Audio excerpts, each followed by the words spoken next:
It's been a while. I said I was going to watch The Last Jedi, and I did, and it was both better and worse than I remembered. And then I watched The Rise of Skywalker for the first time, and gotta be honest, the experience of that movie instilled in me serious doubt about the longevity of the Star Wars franchise. I honestly don't even know where to start with these movies. I'll reiterate that I actually like The Force Awakens. That movie has a decent premise, at least the outlines of interesting characters with potential growth arcs that felt promising. It wasn't perfect, but it was a good start for a story. But the next two installments of the trilogy are disappointing. Collectively, these movies fail to tell an original story. They mostly just rehash old ideas, and they are riddled with logical plot holes. However, personally, I think The Rise of Skywalker is worse than The Last Jedi. I also gotta say, though, that neither of these movies are bad because they are woke. I promise I'll be quick. The problems with these films do not stem from a forced liberal ideology. They are not bad because they star women and people of color. I personally didn't feel that the messaging of these films is that men need to be put into their place, and I honestly don't know how you can get that messaging unless you are actively looking for it. In other words, these movies are not as bad as Amazon's badly butchered adaptation of The Wheel of Time. I only mention this because The Last Jedi sort of started this whole diatribe, and it has been exhausting. But you have to put it in context. The Last Jedi came out in 2017, right after Trump was elected, and there was all of this political conversation about how, why, what does this mean? The momentum that got him elected was still rolling strong. Part of the campaign strategy engineered by Steve Bannon using data from Cambridge Analytica and orchestrated through Breitbart News and social media was to tap into the feelings of disaffected nerds and convince them that their unhappiness is rooted in feminism and immigration and other threats to white male dominance. The idea is to blame Hollywood and the mainstream media for promoting liberal ideologies that are ruining the fandoms that nerds love and ultimately hurting them and hurting society. That campaign is still running, it's surprisingly effective, and it's bullshit.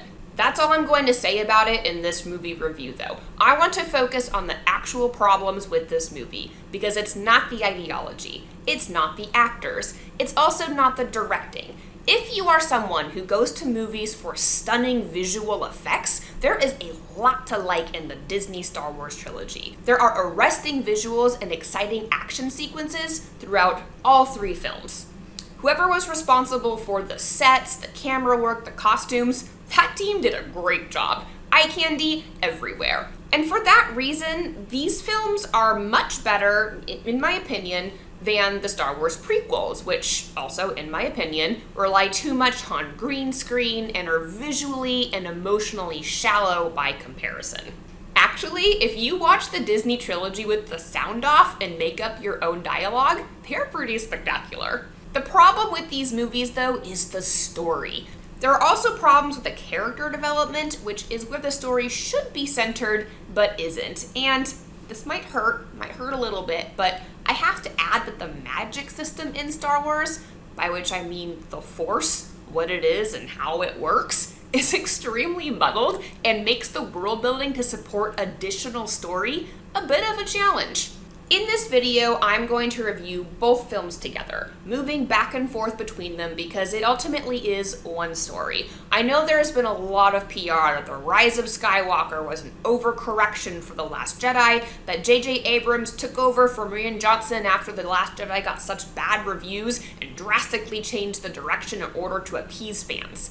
Maybe. But you can't trust media spin, especially not for something as politically charged as these movies were. We can't really know what happened in the writer's room, what leverage Disney corporate had over the decisions that were made. Personally, I think that there were some interesting ideas in The Last Jedi that might have led to a better finale than the one we got, but that's just speculation. I don't really know. I can only comment on what we actually got, so here it goes.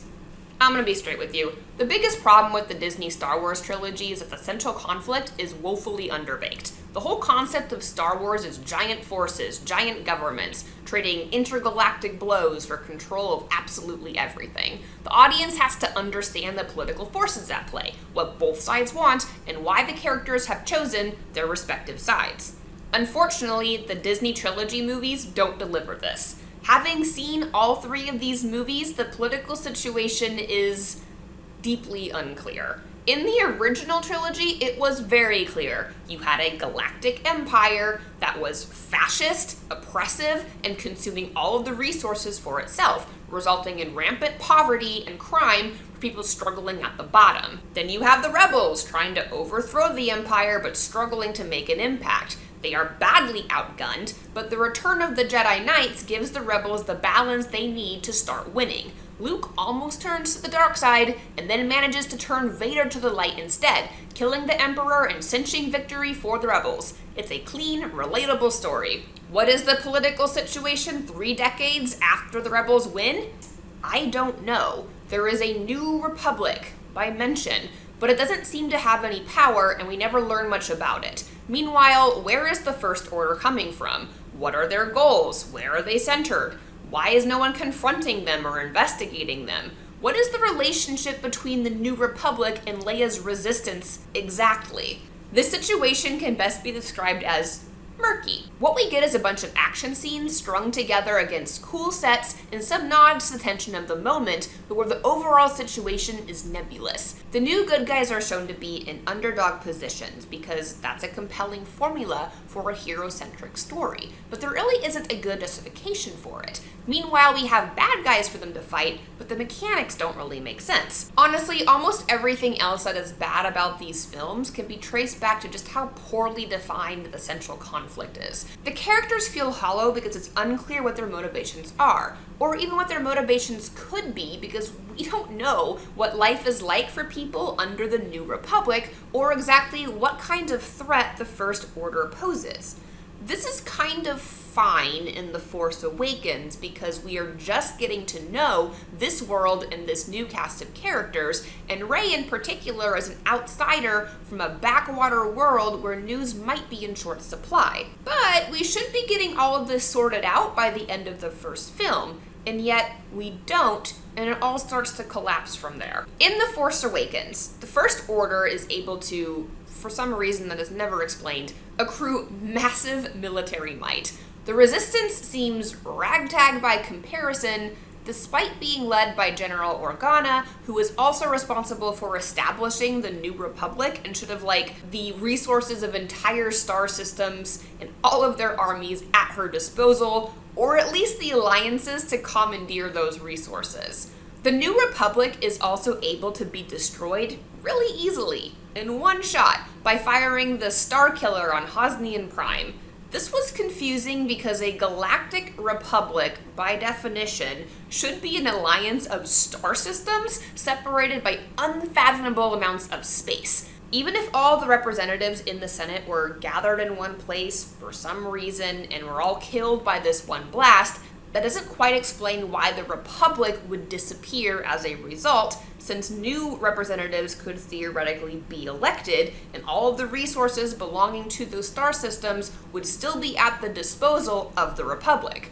Nevertheless, The Last Jedi opens with "The First Order reigns," without any explanation of how exactly they were able to seize political power across the entire galaxy. Were there massive disarmaments as planets surrendered to the First Order, except for Leia's ships? No idea. So I disliked The Last Jedi, but not for reasons most people cite. As I mentioned, it wasn't the implied decline of men that stood out to me. What I disliked about The Last Jedi was the slow chase through space, where for some reason the First Order can't catch the Resistance ship and also can't fire on it, but where the Resistance also can't outrun the First Order. This is one giant plot hole. Why doesn't the First Order send out smaller, faster ships to attack, slow down, or take over the Resistance ship? If Rose and Finn can leave the ship and have a side adventure at a casino, why can't everyone leave the ship, or at least as many as they have pods for, especially as they do this later? The whole casino scene was also frustrating because it largely accomplishes nothing. It's not the characters of Rose and Finn that make that scene bad. It's definitely not the actors who play those characters. It's the lack of logic in the characters' motivations and the story that mission is supposed to support. Are we supposed to like Finn for wanting to run away? Are we supposed to like Rose for abandoning her post? I can believe that people don't always make logical decisions, especially in stressful circumstances, but the writers didn't make those characters easy to root for because their decision making was incomprehensible. Also, it annoyed me that Rose and Finn prioritized saving the racing animals because they would have just been rounded up and put into captivity again the next day. Like, what was the point of that? Why did you think you had time to do that? You might think that this is part of the political messaging that ruined the film, but it's honestly a very, very small part of this movie. What I think is the bigger problem is that the writers are not thinking through what these characters are trying to accomplish. They're also not thinking through what they are trying to accomplish as writers and getting us to understand who these characters are, why they're motivated to do what they do, and to ultimately root for them as heroes in this story. The romantic plotline that emerged from this was also not realistic. I like both Finn and Rose and can see them being interested in each other, but they literally just met. Like, that whole adventure takes like one day. But now let's talk about the other awful plotline of The Last Jedi, which was Poe's mutiny on the Resistance starship. The problem with this subplot is not that Poe was put into his place by a woman, as I have heard some male chauvinists explain. The problem is that Poe's reasons to mutiny kind of make sense, as the writers went out of their way to make Laura Dern's Admiral Hodo character unnecessarily secretive about her plan.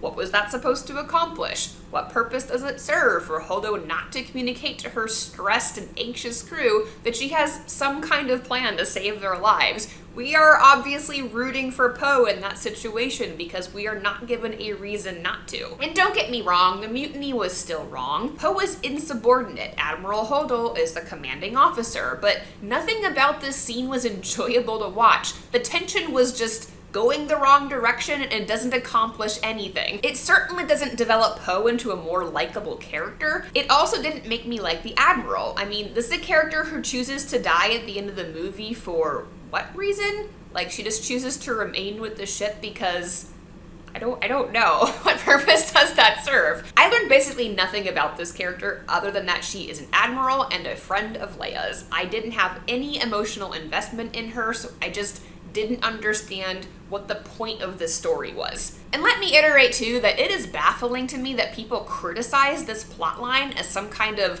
feminist subliminal subtext, as like, here's what we think women should do in the future in space, because anyone with a brain watching this story did not feel that women were particularly empowered by that scene. Honestly, Leia comes off really poorly in this film. From the beginning, she can't control Poe. He directly disobeys her in the opening sequences of the film. I think that was supposed to be some kind of foreshadowing to justify why Poe needed to get that time out he gets later, but he should have gotten disciplined immediately and by Leia. Instead, Leia just kind of lets his insubordination ride, which then gives Poe the idea that he is important enough to call the shots, which is what leads to the mutiny. Leia essentially passes the responsibility of leadership onto someone else and only manages to avert disaster by luck. It made me wonder if the entire conflict of all three films can be traced back to Leia being a bad leader and a bad general. We will come back to Leia. First, let's talk about Rey and Luke and the Ben Solo story. This one is better. I actually like most of this story in The Last Jedi. In part, it's really good because Adam Driver is such a phenomenal actor, but the Force bond with Rey is also interesting, and there are a lot of fight sequences that are really entertaining for the most part. Ben Solo's backstory is also really interesting. However, I do think it could have been, and probably should have been, even more interesting than it was. I feel that the writers defaulted to something obvious that would be easy to resolve and repeating what we've already seen, and in my opinion, that was a mistake. I will also say that it still annoys me that I don't know why Ben Solo was seduced by the dark side of the Force. What did he want that he wasn't getting? Anakin thought he was going to lose Padme, which is a stupid reason to go to the dark side, but at least it was a reason. Why is Ben Solo so angry? What is the conflict within him? This seems like really critical information that we should know. Maybe he was held back from his potential. Maybe he had really bad teachers before Luke. Maybe he was a sensitive child and his parents or his educators tried to train his emotions out of him, but instead they turned toxic. That might have been really interesting. Instead, we get this cliched, "I thought you were trying to kill me" story, which was an obvious misunderstanding and ultimately not that interesting. I just wanted something more philosophically connected to who Ben Solo is as a person, as well as an exploration of what exactly it means to turn to the dark side of the Force, using a new example that is different from the Vader story that we have already seen play out in many, many ways, many times. I can't overemphasize how serious I am about this. One of my complaints about the whole Star Wars franchise is that the Force is a nebulous magic system with contradictory ideas. I want to know what the dark side of the Force is. The Force is presented as both a substitute for God, like in a non-denominational sense, and also as like the yin-yang of Eastern philosophy, but if that's true, the dark side should be more of an oppositional force than actual evil. The light side of the Force is presented as, reason and control, and the dark side as passion and emotion, fear, anger, hatred, suffering, all that stuff. But what about love? What about joy? What about hope?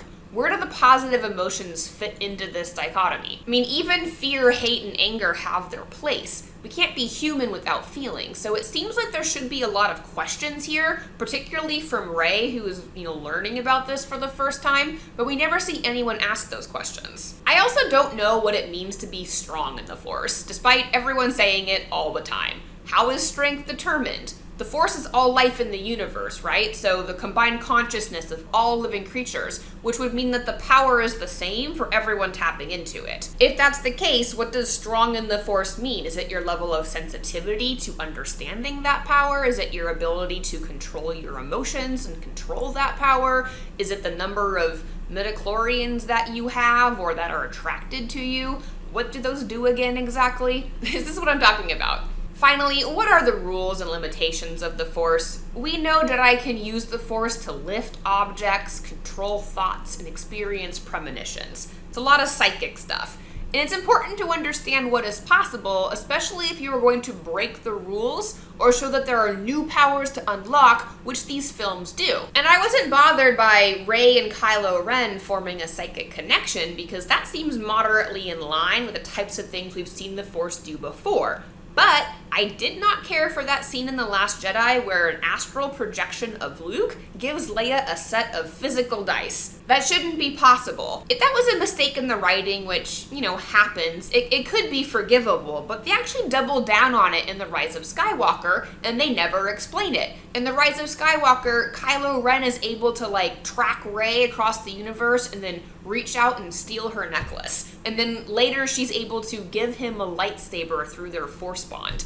This idea could be acceptable if it was explained, but the characters unlocking these new abilities don't even really question it or have a conversation about it, and that annoys me. If you get new abilities, you can have a new strategy, and that's pretty important. So I don't know, I wanted the Force to be developed more intentionally in these movies as part of the overall story development, character development, and themes. I didn't love the concept of midichlorians in the prequels, and I know a lot of people complained about them and how the scientific explanation interfered with their spiritual sense of the Force, but I like that at least there was some development with an explanation, even if it was a bit lazy. If I was writing this story, and obviously I'm not, but if I was, I might have added some spots of dialogue about, how midichlorians increase one's sensitivity, which expands your perception of the universe. I would add something like, the more midichlorians you have, the greater the need to control your emotions, because Jedi tend to be more sensitive than other people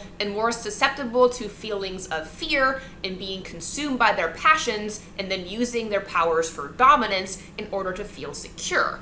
This would make sense because the strongest Jedi and the ones we've come to like the most are actually all pretty passionate people. Obi-Wan had passion, Luke had passion, Rey has passion. Rey actually flirts with the dark side of the Force, and she, I guess you could say, falls in love with Kylo Ren, who is nothing if not passionate. There should be consequences for letting emotions get the better of these characters, and it would be better if we actually saw that play out. The light and dark side could be described as like two ends of a spectrum, with power or strength in the Force increasing with the more sensitivity or the more emotion you have, but with the best state being balanced and in control of yourself, just shy of the dark side. There's also an implication in The Last Jedi that the dark side might be misunderstood, that the assumption that emotion is evil is related more to the Sith having been formed or recruited by the Empire in service of fascism, rather than some kind of an inherent negative trait. The Force is supposed to be about balance, right? That implies that you need a dark side, or at least the capacity for emotion sensitivity, with death and ruin serving a purpose and choice making the difference. Rey seems to get a glimmer of understanding about this during her visions in the temple, which I thought was a pretty good scene, but it's never really explained to the audience what her revelations mean. However, she is convinced that Kylo Ren isn't all bad. She believes that she can turn him to the light side of the Force, and that maybe Kylo Ren's emotions aren't the problem, that maybe, just maybe, it is the political misuse of his passions that are the issue, and that she can convince him to make a different or better choice. But we will never know, because that entire concept and the totality of Kylo Ren's character development is thrown aside to make room for the return of Emperor Palpatine in The Rise of Skywalker. We also completely lose whatever struggle Rey was undergoing in The Last Jedi. In the third movie, she is just inexplicably superpowered, having learned no lessons that we actually see. In my opinion, it would have been much more interesting to see her wrestle with her feelings and experiences and understand the consequences of allowing her emotions to override her judgment. For example, a Rey that almost goes dark because she falls in love with Kylo Ren and is betrayed by him would actually have been a really interesting story arc for Rey, either at the end of The Last Jedi or somewhere in the third installment of the franchise. Then the conflict would have been, how do we bring Rey back from the brink of despair? Maybe, I don't know, Luke or Leia could have had a redemption arc where they failed Kylo Ren but are able to succeed with Rey, teaching her to feel her emotions, to allow her to feel her emotions, but also to control them and mitigate them and direct them towards good. This would have been much more interesting than watching Rey, I don't know, meditate while levitating. Like, how is that making her stronger? I honestly can't take anything in the third movie that seriously. When the opening text read, "Emperor Palpatine is back," I literally yelled at my TV. There isn't even an explanation for how that was possible. Did the Emperor just survive? Was the version of him from the original movies, like, not the real him? Was it a clone? Is this version a clone? I don't know. And we're supposed to believe that Emperor Palpatine came back in secret, but also built an entire planet's worth of star-destroying weapons for 30 years, and no one realized it. Like, where did those resources come from? There would have to have been trade with this uncharted region of space, and people would have found out about it. Honestly, the Emperor Palpatine has returned plotline is so bad and so lazy that it crowns The Rise of Skywalker as the worst of the movies, at least for me. The unfortunate part thing is that they had such a good thing going with Kylo Ren as a villain. Say what you want about The Last Jedi, but Kylo Ren was an interesting character, and Rey was an interesting character, and the connection between those two was interesting. Kylo Ren is this angry, disaffected young person who murders his father, tried to murder his teacher, and is poised to take control of the First Order and do God knows what with a politically empowered super Sith by the end of the second movie. They had this great conflict going between him and Rey, who are equal in the Force with different ideologies, and who are also attracted to each other and care about each other. But instead of developing that as the final conflict in the third movie, they throw it aside to rehash the same plot we've already seen. Kylo Ren because the Emperor Sith's slave, just like Vader. Rey tries to save him, just like Luke. By working together, they defeat the Emperor, and then some ships show up from somewhere to end the First Order and save the universe. I can't tell if this rewrite was an attempt to appease fans who complained about The Last Jedi, or if it was actually their intention all along. There are many other useless homages in the first two movies that set a precedent for something like this, so maybe they always meant to go this direction to some degree. The lack of originality is disappointing though. In my opinion, the Disney Star Wars Trilogy just has too much emphasis on the original characters and the original ideas. The Emperor was just the last in a long list of we've already seen this. And don't get me wrong, throwing in cameos of characters from the original films can be fun, but having those characters play important roles, especially with actors who are getting on in their years, just added way too many characters with no interesting development arcs possible. I didn't need R2-D2 in these movies. I didn't need C-3PO. I definitely didn't need Lando or Chewie, and I may not even have needed Han, Luke, and Leia, at least not to the degree that they were in these films. If you removed all of those characters from the storyline, you might actually have room to, I don't know, explain the new world that we're in, or develop Rey as a Jedi, or give any kind of satisfying character arc for Poe and Finn and even Rose. Instead, we spend all of our time watching Han, Luke, and Leia decline in significance, lose everything they love, and die off one by one. And it's possible that this was planned, and I wouldn't be surprised to learn that the writers sat around a table brainstorming the structure for all three films and came up with this brilliant idea of having each movie end with the death of one of the main characters from the original franchise. Like, that's where they wanted to put the emotional impact of the story. But if so, that was a really bad move. You're getting all your emotional impact from killing off someone else's characters that haven't grown during the time that we've spent with them in these movies. In the meantime, you're not developing any of your new characters who are supposed to carry the story moving forward. I would have been more impressed, thought it was more gutsy, if they killed off one of their own characters. Maybe Finn, maybe Rey, maybe Poe. And fake killing Rey doesn't count. Killing Kylo Ren also doesn't count because he's a bad guy. If anything, killing off Kylo Ren was also lazy because it solved the problem of what to do with the newly reformed Ben Solo. It would have been really interesting if he had survived, because he would have had to live in a world where he was responsible for so much misery. You got off easy, Ben. As for Finn and Poe, I don't even remember what happens to either of them at the end of Rise of Skywalker, which tells you a little about how much their stories mattered. And I want to be clear that I don't hate the fact that Han, Luke, and Leia are in these films. I don't even hate the fact that they end up dying in these films. If you're going to make them main characters, you might as well kill them off. And their deaths were at least meaningful in some respect. I actually liked the way that Luke was killed off using an illusionary projection to draw the attention of the First Order while the Resistance escaped. I definitely did not interpret that scene as commentary about male heroes needing to die off to make way for female ones. But I do wish they hadn't made Luke so cynical. Or at least that his cynicism had served some sort of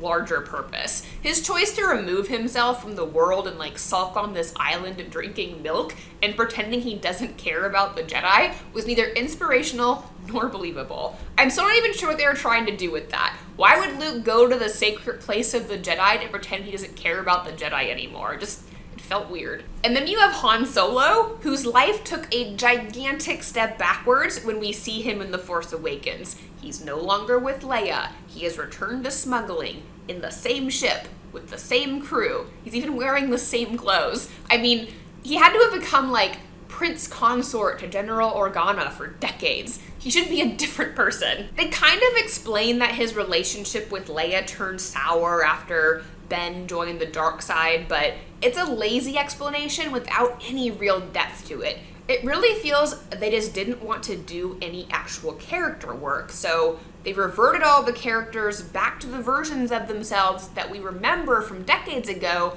because they think that's what audiences will like. Well, I don't. I thought it was boring. And now let's come back to Leia. I mean, if you really think about it, poor Leia. She is a princess. Sort of. Born with the power to be a Jedi Knight, but never really becomes a Jedi Knight. Her whole planet is incinerated. She founds the New Republic, but it fails. She loses her child to the dark side of the Force, to her enemies. Her husband then abandons her. Her child then murders her husband. Her subordinates don't respect her authority as a general. Her brother, an only remaining family member, dies to save her ragtag army from annihilation. And at the end, she uses her last strength to save her son, and he dies anyway. I mean, I know that was part of his redemption, but Leia's story is a sad, sad story. This is why it baffles me when people complain about these movies as being too feminist.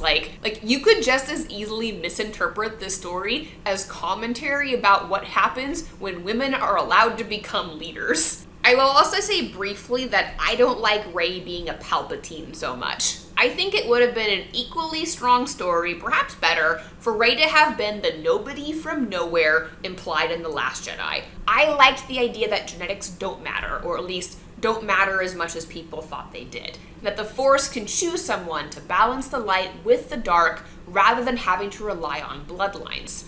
That would also have added to Kylo Ren's fascination and cut into his confidence that no one can stand against him because he has such a powerful bloodline. Because Rey was as strong as Kylo Ren, and even if she falls, the Force could choose another, and another, and another, from all the endless diversity of the universe, which would have been a much stronger political statement against fascism and what the First Order stands for, and a much more interesting climactic conversation between these two opponents who oddly care for each other. But instead we get Palpatine's granddaughter, destined to become great. It's not a terrible twist, I liked where it was going better at the end of The Last Jedi than what we got in The Rise of Skywalker. So in summary, the problem with these movies is that they don't deliver a satisfying story.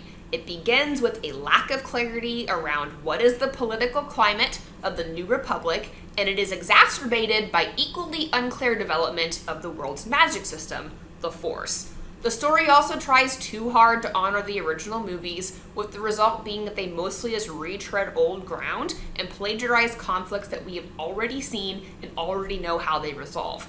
This leaves little room for character development. Instead, we get a mishmash of ideas and action sequences that are visually appealing, but aren't emotionally or logically satisfying. But I don't know, maybe I'm being too hard on Disney. Maybe this is the best you can expect from a corporation with too much invested in an already established franchise. Maybe they felt that they couldn't take creative risks. So yeah, I realize that these movies have been picked apart to death, but these are my thoughts on what remains of the carcass. And I didn't even get into some of the dumber small things that happen in these movies, like when they go into hyperspace to bypass the shield and then stop on the planet's surface using the Force. There's no way that should have worked. That should have killed everyone. So anyway, that is what I think of Disney Star Wars Trilogy. If that's how you feel, let me know. Sound off in the comments if you disagree. Like and subscribe, and we will get back to our regularly scheduled programming.